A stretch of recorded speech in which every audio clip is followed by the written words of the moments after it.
Good morning students, welcome back. Hope you will be fine and healthy. Let's continue chapter 3rd, Nazim and the rise of Hitler. As you know that this is the third videos of this chapter, Nazim and the rise of Hitler. Nazim क्या है? Nazim is an ideology that was given by Hitler or the Nazi people. That is called Naziवाद. नाजीवाद के नाम से इसको जाना जाता है. Let's continue the next topic, the effect of the war. यहाँ पर हम लोग बात करेंगे फर्स्ट वर्ल्ड वॉर की. जो फर्स्ट वर्ल्ड वॉर है, here we are talking the effect of first world war, यानी कि जो पहला विश्व युद्ध हुआ उसके जर्मन के ऊपर क्या इफेक्ट रहे. कंप्लीटली हमें यहाँ पर देखने को मिला कि कौन कौन से इफेक्ट हमें देखने को मिले. As you know that there are also physically, mentally और psychological effect that was on German that have to be seen after the First World War. Here are some of the important points that are related to topic, that is the who supported the Weimar Republic. As you know that Weimar Republic आ चुका था German में सबसे पहले. कहते हैं कि जो Weimar Republic के सपोर्टर थे, कौन थे इसमें mainly? Socialist, Catholic and Democrats. ये तीन ग्रुप ऐसे थे जो वाइमर रिपब्लिक का समर्थन करते थे. इनके सपोर्टर थे. कौन नहीं थे इनके सपोर्टर? सिर्फ कंजर्वेटिव. जो कंजर्वेटिव है, रूढ़िवादी लोग हैं, ये इनका विरोध करते थे. इनको हम लोग इनमें शामिल नहीं करते. They were called November criminals. इन्हें नवंबर क्रिमिनल्स के नाम से भी जाना जाता था. That is most important questions. Who were came to be known as the name of November criminals. November criminals के नाम से किन्हें जाना जाता है? कौन थे वो नवंबर क्रिमिनल्स के नाम से जिनको हम जानते हैं? Socialist, Catholic and Democrats. That are the most important question. That question have to be put in many time in NDSC exam. Who were not? Note भी लगा देते कई बार. Which of the following is not included in November criminals. यानी कि इनमें से हम लोग किसको इंक्लूड नहीं करते नवंबर क्रिमिनल्स में? Socialist, Catholic, Democrats. And next option is conservative, यानी कि कंजर्वेटिव को इंक्लूड नहीं किया जाता. तो you must have to remember who were November criminals. तो याद रखें आप लोग नवंबर क्रिमिनल कौन थे, या नवंबर क्रिमिनल के नाम से किसको जाना जाता था. यहाँ पर नवंबर क्रिमिनल की अगर हम बात करते हैं कंप्लीटली, नवंबर क्रिमिनल के नाम से जाना जाता था यहाँ पर completely Socialist, Catholic and Democrats. These are the three groups that have to become to known as the name of November criminal. Now 1.2, the next topic is political radicalism and economic crisis. Political radicalism and economic crisis. As you know that German की जो process है, अगर हम Hitler की बात करें तो एक कंप्लीट लंबे प्रोसेस के बाद गुजरा और कहीं ना कहीं second world war, first world war हुआ. फर्स्ट वर्ल्ड वॉर में भी काफी सारी प्रॉब्लम फेस करनी पड़ी. अब आगे के स्टेप की ओर बढ़ते हैं तो आगे देखिए इसमें 1923 का ईयर दिया गया यहाँ पर. यहाँ पर आर्थिक आपदा का भी सामना करना पड़ा. देखिए किस तरीके से.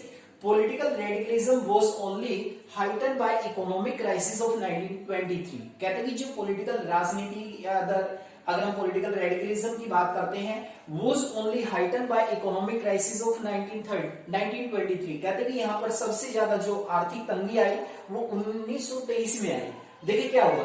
German had for the war largely on loans and had to pay war reparations in gold. कहते हैं कि जो जर्मन ने युद्ध लड़ा उसके लिए इसने लोन लिया, बहुत ज्यादा मात्रा में लोन लिया, और लोन के बदले में लोन कैसे चुकाता था ये? इन गोल्ड, सोने में. गोल्ड यानी कि सोना देकर, यानी कि जो भी लोन लेता था वो चुकाता था. फर्स्ट वर्ल्ड वॉर में आप लोग जानते हैं कि मेन जो जर्मन को ही रिस्पॉन्सिबल ठहराया गया था. तो जर्मन ने युद्ध लड़ा और युद्ध में इसने बहुत सारा लोन लिया. लोन को किस में पे करता था? गोल्ड में, सोने में पे करता था ये. अब देखिए क्या होता है. The depleted gold resource and German refused to pay in gold in 1923. कहते हैं कि 1923 में क्या हुआ, सोने के जो स्रोत थे वो कम होने लगे जर्मन में, और जर्मन ने सोने में पे करने से मना कर दिया. अब फ्रांस ने क्या किया? फ्रांस से लोन लिया इन्होंने.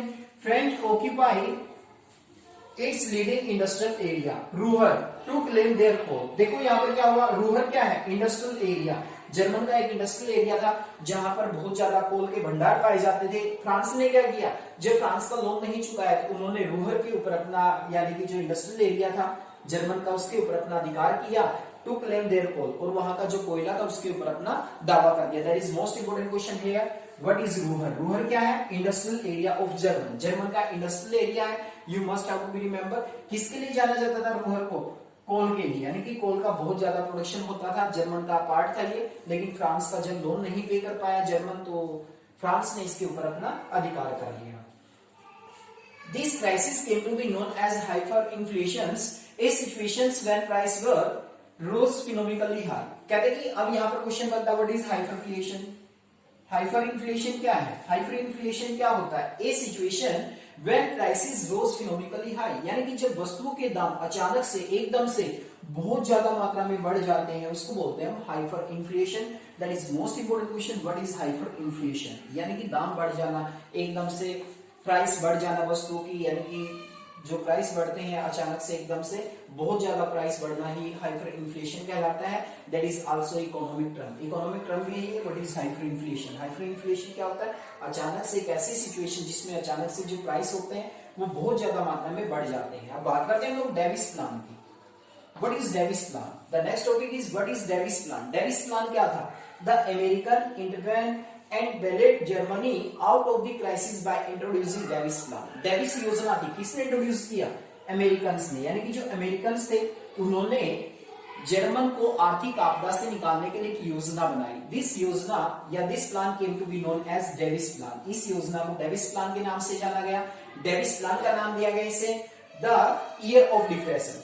जो नेक्स्ट टॉपिक रहेगा हमारा, अगर हम बात करें डेविस प्लान के बाद, डेविस प्लान अमेरिकन से रिलेटेड था। जर्मन को यानी कि जो आपदा इनके ऊपर आर्थिक आपदा आई, आर्थिक आपदा से बाहर निकालने के लिए जनरली यानी कि अमेरिका के द्वारा क्या किया गया? अमेरिका के द्वारा एक तरह से एक प्लान इंट्रोड्यूस किया गया था जर्मन को इस आपदा से बाहर निकालने के लिए। This plan came to be known as Davis plan. Davis plan के नाम से इसको जाना गया। The next topic is the year of great depression. World में जो मंदी का दौर माना जाता है, डिप्रेशन का टाइम पीरियड माना जाता है, वो 1929 से लेकर 1935 तक। जनरली अगर हम बात करते हैं 1929 से लेकर 1935 तक का जो टेन्यूर है, that is called the period of great depression. Great depression का टाइम पीरियड माना जाता है। Here we have to be discussion that German investment and industrial. देखिए कैसे मंदी आई है, किस तरह से जर्मन को भी मंदी का सामना करना पड़ा। ऐसा कहते हैं कि जो अमेरिका को ही ग्रेट डिप्रेशन की रिस्पॉन्सिबल माना जाता है, वहीं से ग्रेट डिप्रेशन की शुरुआत हुई। But the impact of great depression you have seen the whole world, पूरे वर्ल्ड के ऊपर आपको देखने को मिले। देखिए अभी अब हम यहाँ पर्टिकुलर जर्मन की बात करते हैं हम लोग। German investment and industrial recovery depend upon short term loan. देखिए सबसे इंपोर्टेंट क्वेश्चन बनता है जर्मन का जो इन्वेस्टमेंट था या इंडस्ट्रियल रिकवरी थी वो किसके ऊपर डिपेंड करती थी? शॉर्ट टर्म लोन के ऊपर, यानी कि जो कम समय के लिए जो लोन लिए जाते थे, शॉर्ट टर्म लोन लिए जाते थे, लार्जली फ्रॉम द यूएसए। किसे लेते थे लोन? यूएस से, यूनाइटेड स्टेट ऑफ अमेरिका से जो लोन लेते थे शॉर्ट टर्म लोन, उन्हीं के ऊपर इनका इन्वेस्टमेंट और इनकी जो इंडस्ट्रियल रिकवरी थी वो डिपेंड करती थी।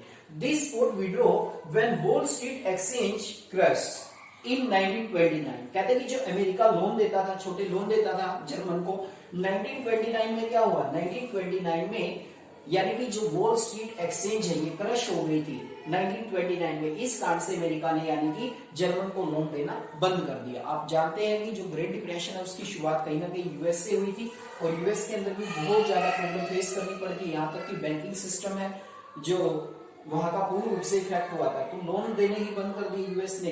जब लोन देने बंद कर दिया तो इससे क्या हुआ? जो इंडस्ट्रियल रिकवरी थी या जो इन्वेस्टमेंट था जर्मन का वो बिल्कुल रुक जाता है। अब यहाँ पर एक नया वर्ड्स आया है, wall Street exchange. What is the meaning of wall Street exchange? Wall Street exchange क्या है? The world biggest stock exchange.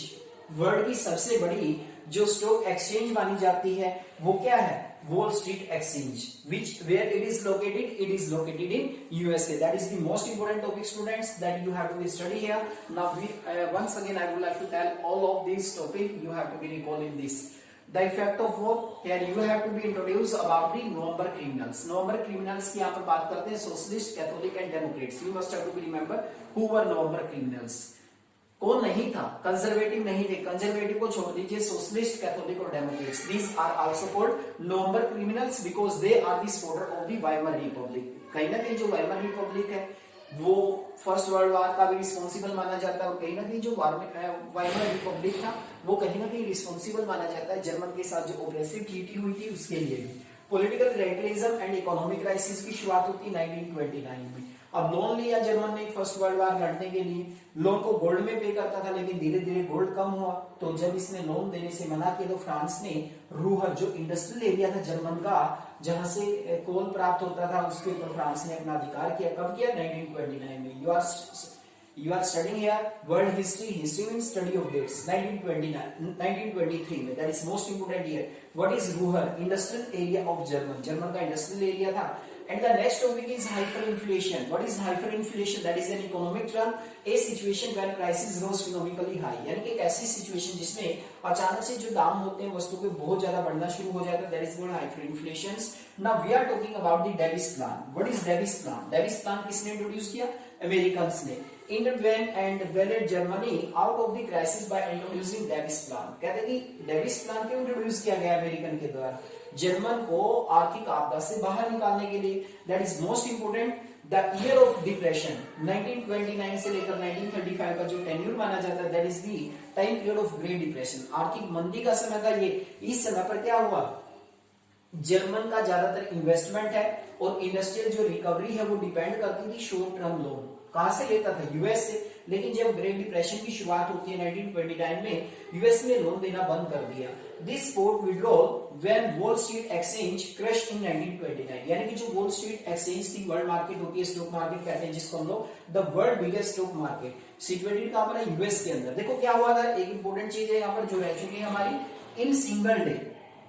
अब लोगों के मन में आ गया भाई ग्रेट डिप्रेशन की शुरुआत हो गई है, ठीक है ना, मंदी आ गई है बाजार में, तो लोगों ने क्या किया, जो शेयर मार्केट में जो शेयर लगे हुए थे उन्होंने बेचना शुरू कर दिया. ऑन सिंगल डे 24 नवंबर, यानी कि सिंगल डे 24 नवंबर को 13 मिलियन